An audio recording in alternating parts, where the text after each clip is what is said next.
Hey, it's Andre Sossi, and we're gonna talk about social anxiety.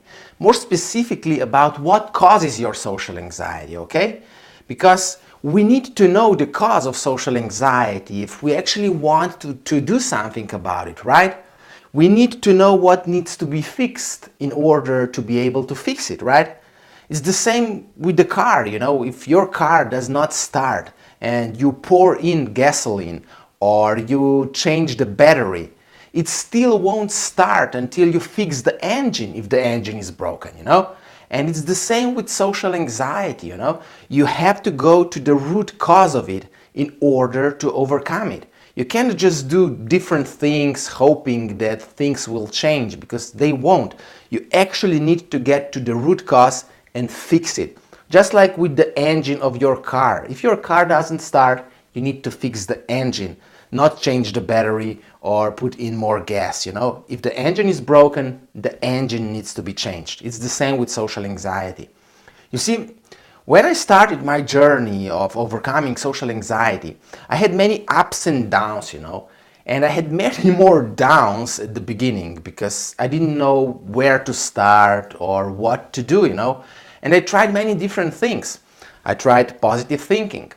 I tried positive affirmations. And of course, I tried exposure therapy in order to toughen myself up, and to prove to myself that no matter what happens, I can handle it.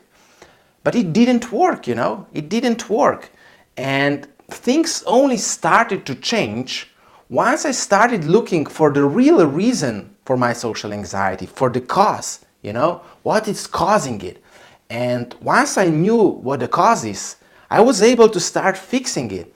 So if I didn't fix this cause, if I wouldn't be able to overcome social anxiety, and I wouldn't be able to go out there, and start dating. You see, I really can't explain how lonely I felt because of my social anxiety. And if I didn't overcome social anxiety, I wouldn't have my beautiful wife today. And of course, I wouldn't have my 2 kids either. So this was a real big deal for me, overcoming social anxiety. And, I was able to do it because I went to the root cause of it. So I want to help you with this. So you also need to get to the root cause of your social anxiety, to what causes it, right? So what does cause your social anxiety? Well, it's your amygdala. This is a very small part of your brain that actually functions as a smoke detector. It's a part of your brain that is responsible for fears and emotions, and its function is to warn you about the danger, And it warns you when you go out and there is a chance of a car hitting you. So it warns you so that you stay at the side of the road, on the sidewalk. And it functions properly when it functions properly, right?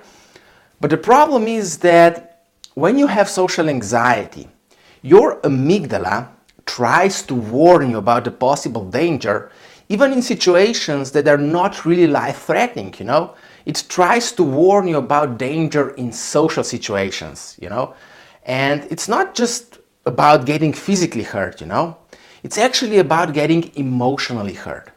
You see, your amygdala is trying to protect you. So it tries to warn you about the possibility of getting emotionally hurt in these social situations. So you get to experience all these symptoms of social anxiety, like blushing, sweating, trembling voice, these weird feelings in your stomach, and maybe even your mind going blank, All these feelings happen because your body tries to warn you about that danger. So once you start feeling it, you start avoiding those situations. You try to stay away, or you try to escape from that situation. And that's how you stop feeling these unpleasant feelings in your body. And that's how our brain actually works when we have social anxiety. And that's not what we want, right?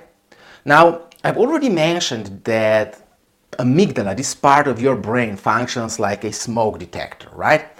And you see, a smoke detector works like this. When when there is smoke, it triggers the alarm to warn you about the danger so that you can actually put out the fire, or you can call the fireman, or get out of that situation, if you can't handle the fire anymore, or that you don't suffocate. This is a smoke detector. But the problem with social anxiety is that this smoke detector is positioned in your kitchen, for example, where you are cooking. So when you're boiling water, right, when you're cooking and the water starts to boil, there is steam coming up, right? And when the smoke detector detects this steam, it gets triggered and it warns you about the danger, about the fire. But the fire is not really there. So you need to switch it off in your kitchen, when you're cooking, because you don't want the fire alarm to start alarming you, because it's just you cooking, right? And it's the same with social anxiety. You don't want your amygdala to fire this danger alarm in situations that are not really dangerous, right? Now, does this make sense? Can you see how this small part of your brain called amygdala is trying to protect you from getting emotionally hurt? It makes sense, right? So in order to be able to overcome social anxiety, we need to switch off amygdala in social situations, right? Just like the smoke detector, we need to turn it off in the kitchen, right? When we are cooking, we don't need it. And we also don't want amygdala to fire this alarm about possible danger in social situations that are not really dangerous or life-threatening, in situations that could actually be beneficial to you, but you're afraid of them right now because you have social anxiety, right? So in order to stop your amygdala from triggering this alarm, we need to work on our belief systems, because our belief system is the thing that triggers the amygdala. Our belief system is the smoke that triggers the fire alarm. And belief system, these are basically our beliefs, beliefs about ourselves and about other people.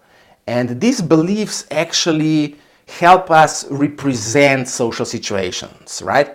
And when we have limiting beliefs, we interpret social situations in such a way that we feel threatened, we feel unsafe. And in order to not feel that way, we need to change our beliefs, change our limiting beliefs that cause us to get anxious. Now, if you want to learn how to eliminate your negative limiting beliefs, and actually overcome social anxiety, I've got another free video for you, and you can get it at socialanxietyadvice.com/beliefs, where you can watch it for free. It's about limiting beliefs, it's about how to overcome them so that you can overcome your social anxiety. Now, once again, go to socialanxietyadvice.com/beliefs and watch the free video, and hopefully it will help you overcome your social anxiety. Now, I hope that this was helpful, and I see you in the next video.